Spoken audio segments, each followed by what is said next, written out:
How about food sacrificed to idols? We know that we all possess knowledge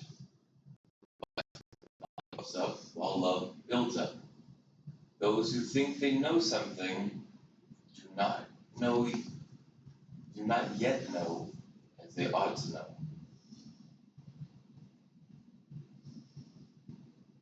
But whoever loves God is known by God. I mean, Aristotle historically, is credited with saying, I'm the wisest man in Athens because I know that I know nothing. Those who think they know something do not yet know as they ought to know. Right? That's the Dunning-Kruger effect. Right? When you're totally inexperienced in something, you can look at something very complicated and think it's easy, and you can feel like you can do it too. And then once you start gaining experience, you realize how hard it is, and so you start rating yourself much lower on the effectiveness scale because you're aware of how little you know. Right? I mean, I hate when my students tell me they could beat an NBA player in basketball. It's just like, no, you can't. You would be in the NBA if you, like, the fact that I'm talking to you is proof. That's all you need to know.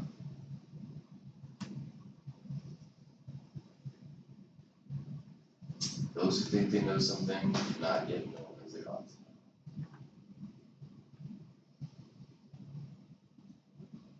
Part of this, I think, in what Paul's talking about is extremes. There is so much unknown. And our brains like to make things binary. And our culture and society is surrounded and set up by that as well. Republican or Democrat. All of the sports that we watch are competitions. I don't know of any three simultaneous teams in competition. Can you think of a sport like that? Where there's three teams on the field? I mean, we can do three players, fine, but they're on a team at that point. So right, we like winners and losers. We don't like winners and winners and winners and winners and winners and a loser. We like A, B. It's survive, right? And that's a simple thing. So anytime you think you know something, you do not yet know it as you should. That's happened to me 100,000 times.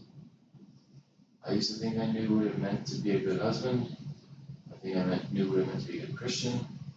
I think I knew what it meant to be a good father, good teacher, good friend, good person. And every time I have found that there is an absolute opposite way of doing what I'm doing that's just as good. And if you think of a square, how many ways can you cut that square in half so that it's two equal pieces?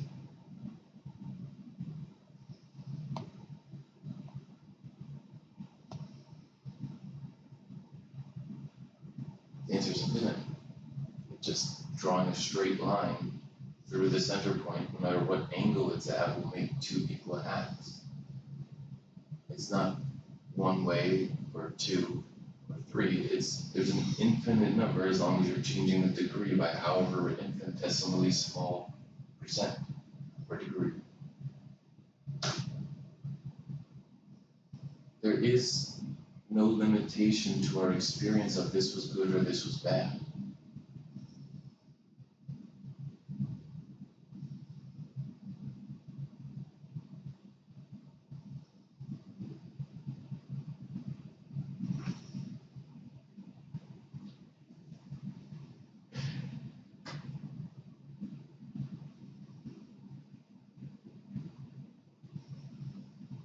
always go, growing up in my house, my mom would always say, is it well done or is it done?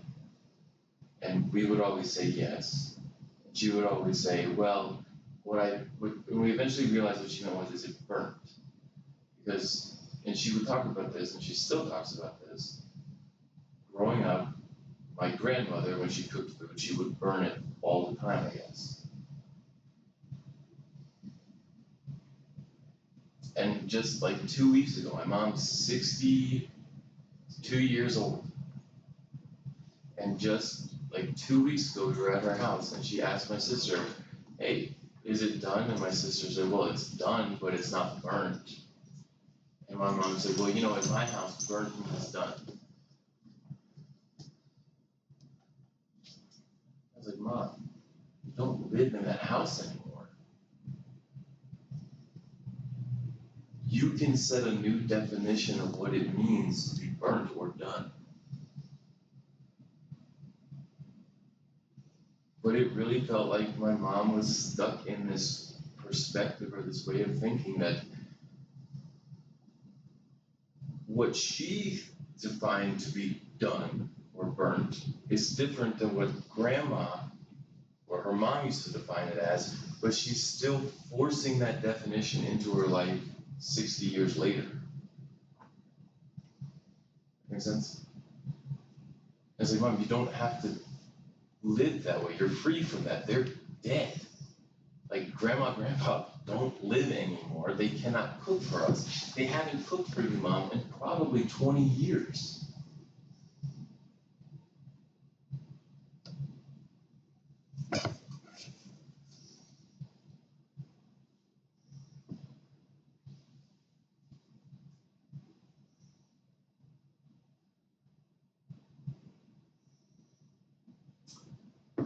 And then similarly with my mom, last week I was talking to her and she was telling me a story about how there was a kid who's a pain in the butt in her class and a goofball and doesn't listen right and parents are blah blah blah blah blah and yada yada yada. And the girl went to the bath, they're second graders. The girl went to the bathroom with the first group of bathroom goers and didn't come back until like after the whole class had gone to the bathroom basically. When she came back, she was like screaming, crying like she had been seriously injured. And my mom did not manage that very well. She said to her basically, you're crying like your dog's dead. Stop. What's really the matter? Did not handle it well. And made other comments. But at the same time, the other kids said, we walked down the stairs with her. She didn't fall down the stairs, which is what the girl was alleging. And so then my mom started to say, I don't even believe you with what story you're telling me. You're just doing this for attention, you need to stop.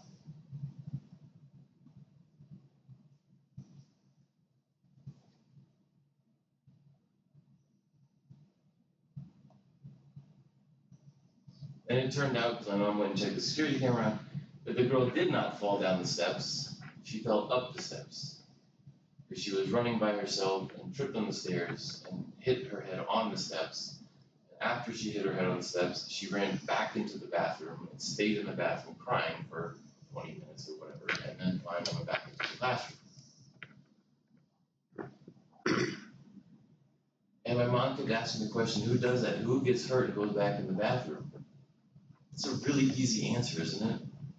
Anyone that's ashamed or confused? Because what's the safest place in the school, we all know? The bathroom. On some level.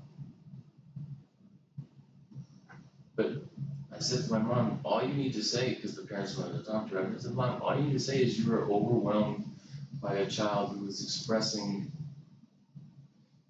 that they were in pain that was like overwhelming them and you didn't know how to handle it. She just had to own it. She just had to say, yeah, that happened. But on some level, she was refusing to do that. And so throughout the night, you would hear her just making these random comments. I'm a good teacher, right? It's weird for someone to go in the bathroom after they get hurt, isn't it? Who stays in the bathroom for that long? The other kids were telling me different stories.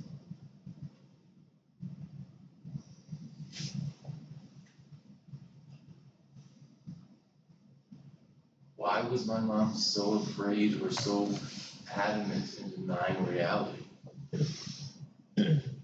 She's afraid. She's afraid of the consequences of getting punished for saying things in a way that she shouldn't have. She's afraid of the consequences of admitting that she was wrong.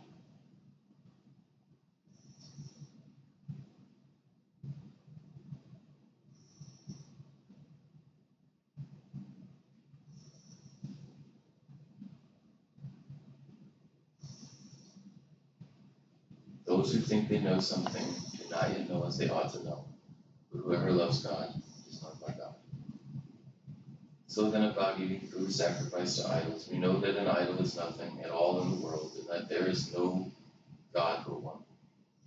For even if there are so-called gods, whether in heaven or on earth, as indeed there are many gods and many lords, yet for us there is but one God, the Father, from whom all things came, and for whom we live. And there is but one Lord, Jesus Christ, through whom all things came, and through whom we live. But not everyone possesses this knowledge. Some people are still so accustomed to idols that when they eat sacrificial food, they think of it as being sacrificed to a god, and since their conscience is weak, it is defiled. But food does not bring us near to God. We are no worse if we do not eat, and no better if we do. Be careful, however, that the exercise of your rights does not become a stumbling block for the weak. For if someone with a weak conscience sees you, with all your knowledge, eating in an idol's temple, won't that person be emboldened to eat what is sacrificed to idols? So this weak brother or sister for whom Christ died is destroyed by your knowledge. When you sin against them in this way, and in their weak conscience, you sin against Christ. Therefore, if what I eat causes my brother or sister to fall into sin, I will not eat meat again, so that I will not cause them to fall.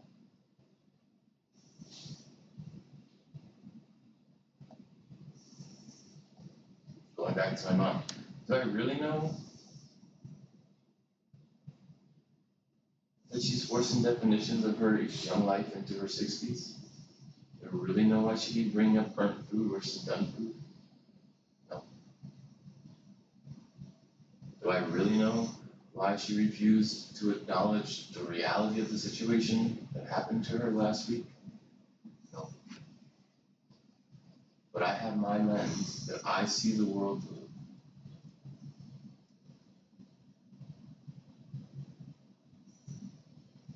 Does it actually matter if I'm correct or not? No. Because the only thing that matters is the relationship between my mother and I.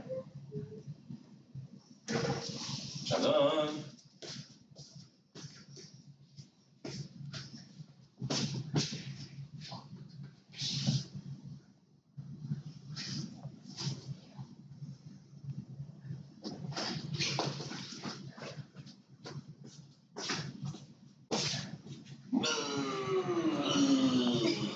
You're on the electric chair.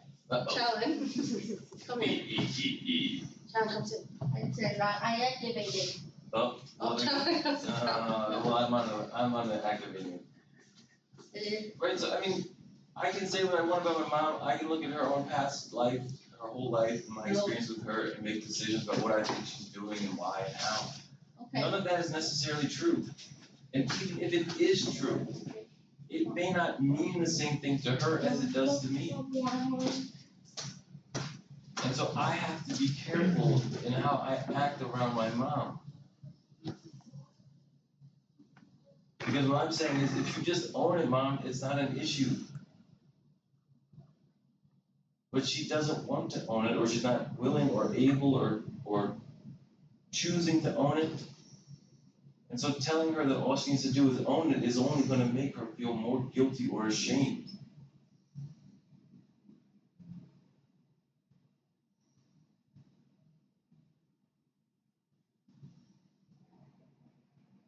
What really is going to hurt my mom the most is if I choose to get stuck in a way of seeing her that stops acknowledging her as a person and starts just reacting to what she does.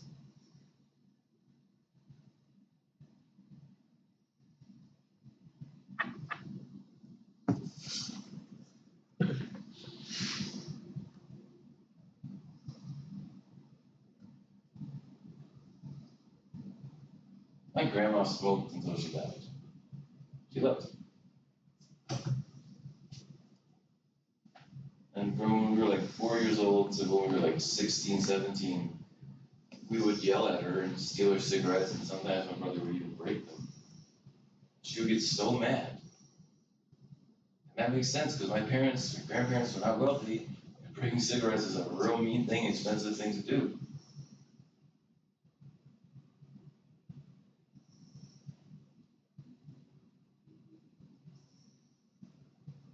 I'm not saying she should have smoked her whole life. I'm saying that a 4-year-old and 5-year-old and a 17-year-old nagging and taking and breaking does not help a 60-year-old woman change her life. It doesn't help anyone change their life. But when we were 4 and 5, we thought we knew. When we were 17, we thought we knew. When we were 27, we thought we knew. We didn't know. Not like we should have.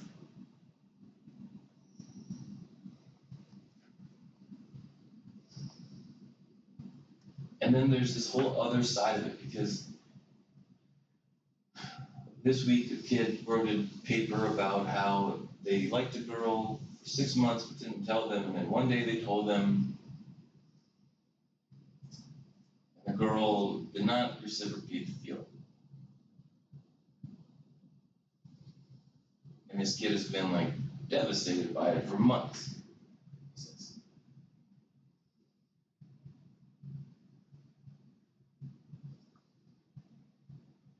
So I sat and talked to him. I said, dude,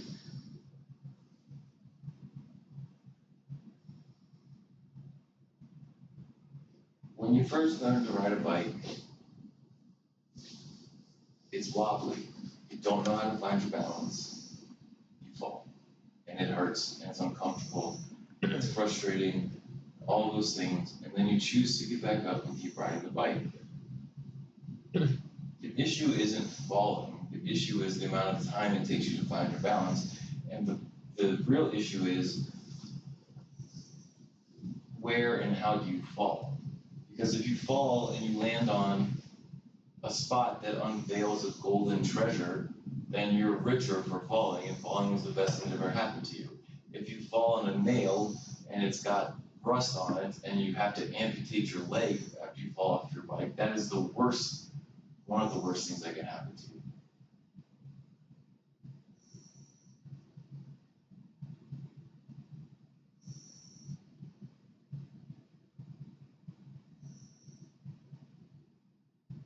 I said, at the same time, what you've done is you've found yourself connected to someone and attracted to someone so much that you wanted to get to know them better, and you told them that. That is some of the most courageous, bold choice that people can make, especially at 17 years old, 16 years old. But the problem is, no one has ever taught any of us how to tell someone else that we love them or that we like them.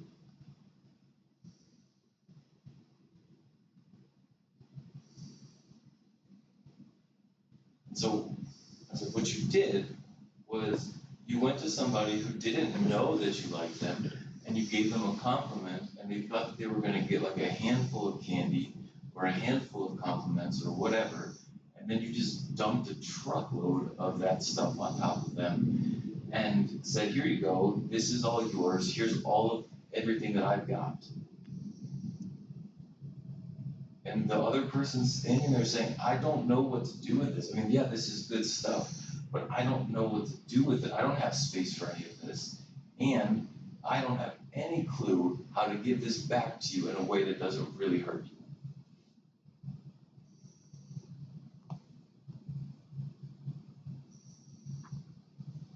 So unfortunately, when you did that, the person responded in a way that really hurt you. And that doesn't mean that they hated you. That doesn't mean that they were bad. It doesn't mean that you're bad. It means that they were overwhelmed because there was a lot going on and they didn't know what to do. Just like on the other end of that, you confessing your feelings to them, there was a lot going on and you didn't really know what to do.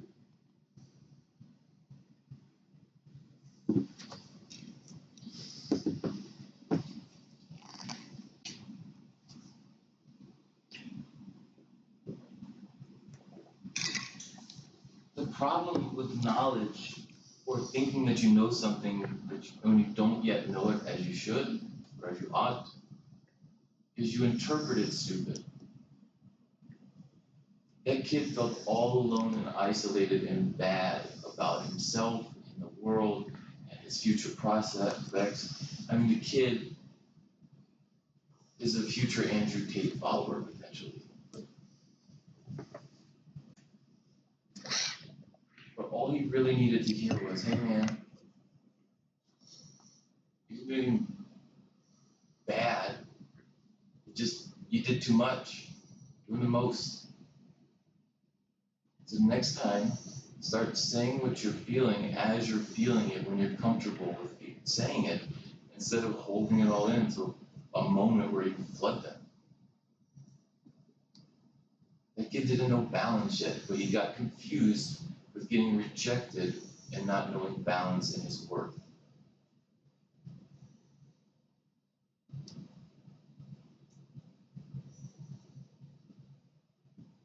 He thought he knew.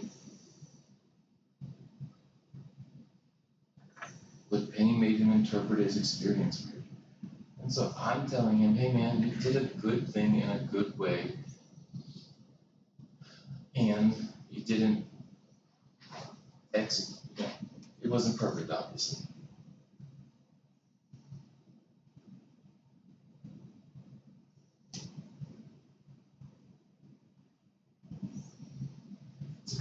I'm proud of you.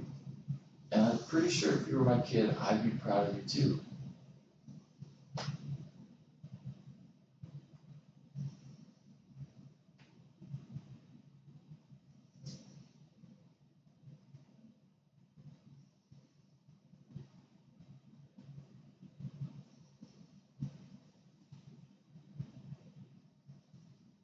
The kid just burst out crying.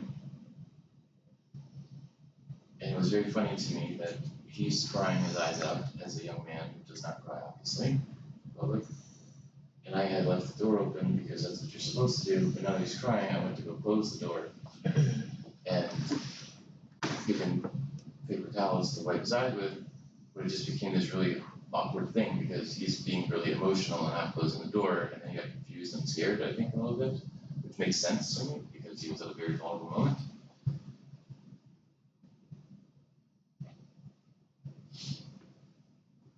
But he wrote me an email a couple hours later and he said, man, you know, no one ever tells me they're proud of me except for my mom.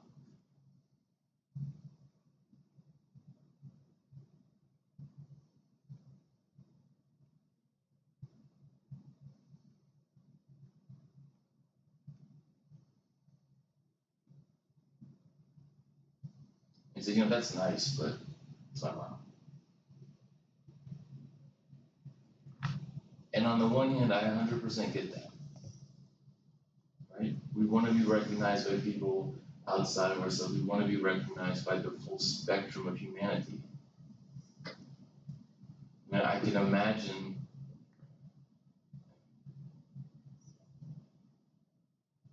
but again, this kid still doesn't, you know, those who think they know something do not yet know as they ought to know. The thing that should make that boy feel the most happy to be alive is that his mother is proud of him. Because she knows him the best.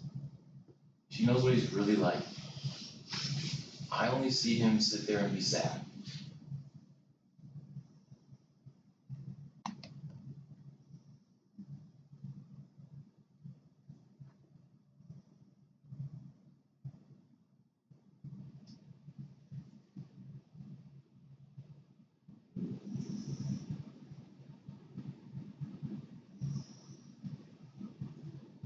We can make the choice to live a way that we recognize that we all possess knowledge, but knowledge puffs up while love builds up.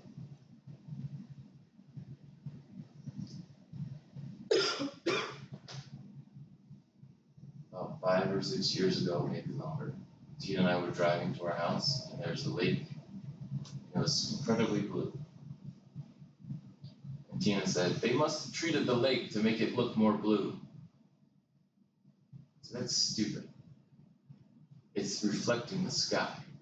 The sky is blue. She said, that doesn't make sense. And I said, you're stupid, or something on that level. Maybe not out loud.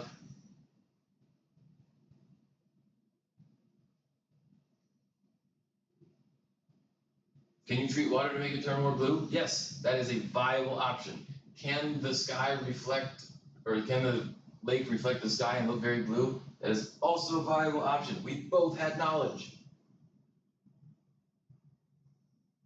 Could it have been a third thing that made the lake blue? Yes. Could it have been a fourth through an infinite other number of things that made the lake blue? Yes. But she and I were stuck on 2 choices. And when I was saying there's only 2 possible choices, thinks that the person that chose the other choice than me is stupid.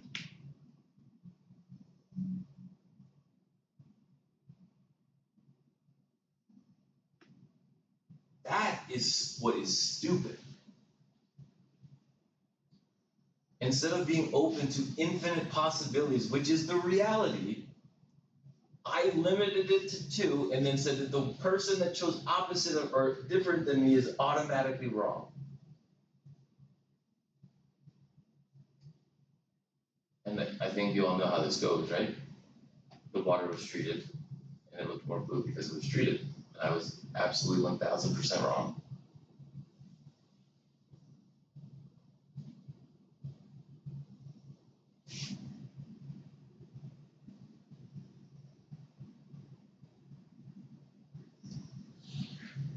It used to be when you talked about things that I knew about, whether it was books or authors or whatever, I would immediately judge what you were saying based on what I thought about that author. And I would immediately think about all the things I didn't like about or found critical about whoever it is that you were talking about.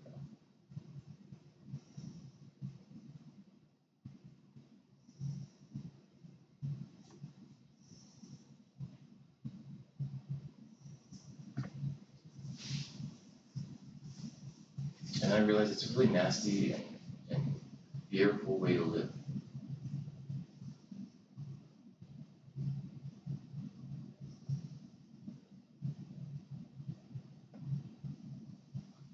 I'd much rather hear how that person was impacted or inspired or changed or whatever. Don't worry about the person who wrote the book.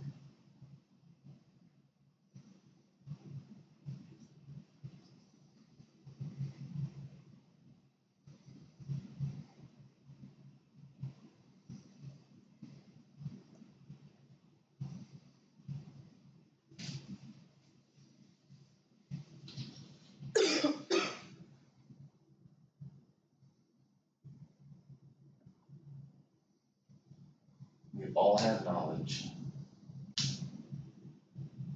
But knowledge puffs up while love builds up. Those who think they know something do not yet know as they ought to know. Whoever loves God is known by God. When Kai was about 1.5 years old, he said, look, Dad, or he got into tow trucks, and I pointed at a tow truck, but it wasn't a tow truck. I said, look, there's a tow truck. He said, that's not a tow truck. And I got so mad. He's like, I know more than you. You're only 1, and you only know like 10 words. That is a tow truck. But it's not a tow truck. It's a transport carrier.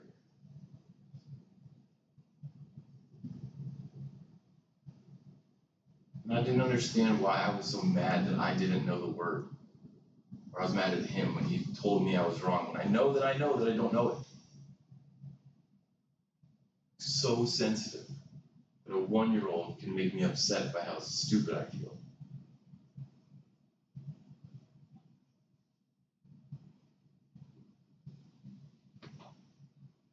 Or I can say, holy crap, the whole world is reopening up.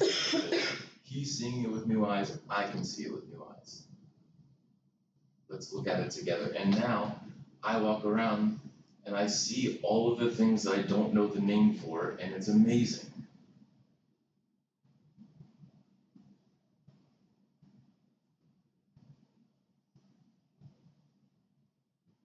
We can have all of the answers and shut ourselves off to everything that's not true or right according to what we've decided. Or we can take Paul's advice and say everyone has preference, everyone has choice, everyone has knowledge. But knowledge puffs up while love builds up.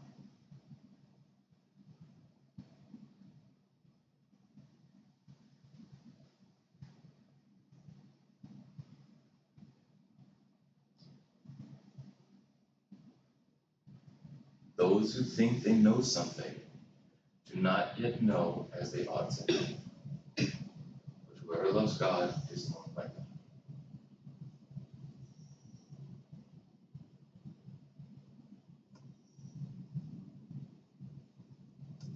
I don't know why my mom responded and handled the situation with the student the way that she did.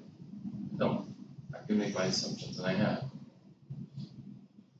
But what I do think that I know or understand is that she was upset and she needed some reassurance. And I could have used knowledge and say, Ma, you have a contract, we can't fire you for something little like that.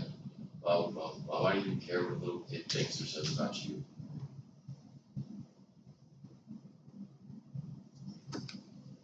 Or I could say, yeah, Ma, you're a little bit off by what you said. Or you can say, you know, we can consider what we say to other people in the future too, Mom. But I don't really much expect her to change. She's 62.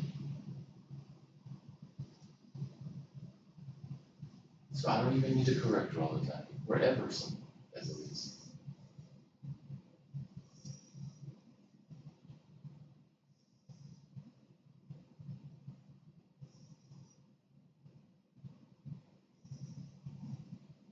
Because my grandma's passed, and we're not worried about how many cigarettes she smoked anymore. I don't think she died from lung cancer. And even if she did, oh well, people die from lung cancer without cigarettes. We think we know, but we have no idea.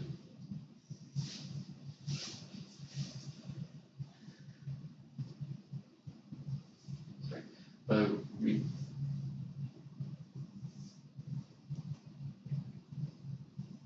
think that we know so many things. We think so many experiences and people and events and ideas and groups are a certain way, and it won't be anything but one way or another. And we have all these really, really limited views on so much.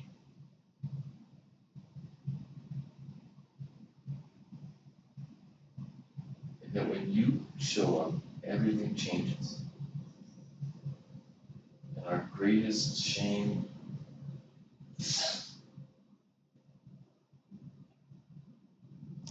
turn into our deepest acceptance and respect for our failures or successes at times. You come and transform everything about what's going on.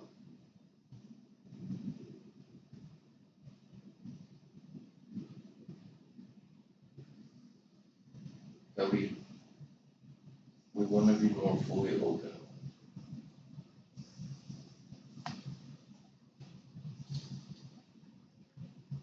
To you showing up in every moment, in every aspect of our lives.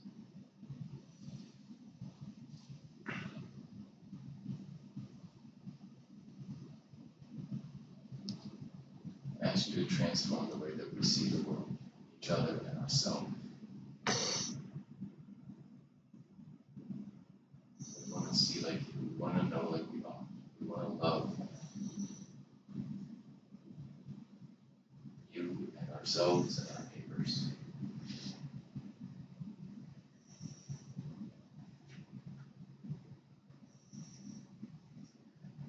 this time. You just don't.